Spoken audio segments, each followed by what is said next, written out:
রাজার ঘরে ছোট রানী এলো পদ্মাবতী, রানী পদ্মাবতী। রাজার আরো 6টি রানী ছিল না সন্তান, পদ্মাবতীর কোলালোতে মিলল সমাধান। বছর যেতে জন্ম নিল 7 ছেলে 1 মেয়ে, হয় খুশির আকাশ হঠাৎ কালো মেঘে গেল ছেয়ে। হিংসেতে যায় জ্বলে পুড়ে বাকি 6টি রানী, যুক্তি করে ঘটায় ওরা 7 কুমারের হানি।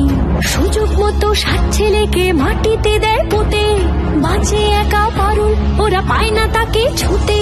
ধাইমা বাঁচায় সেই মেয়েকে বড় করে তোলে, 7 ভাইকে পায় যে পারুল 7টি চাপা ফুলে। এত কিছুর পরেও রাজার বিপদ যে কাটে না, সূর্য নগরে সুখের সূর্য আর ওঠে না। হিংসা বিবাদ বিচ্ছেদ আর প্রেমের কাহিনীতে পারুল বোন কি পারবে 7 ভাই চম্পাকে জাগাতে।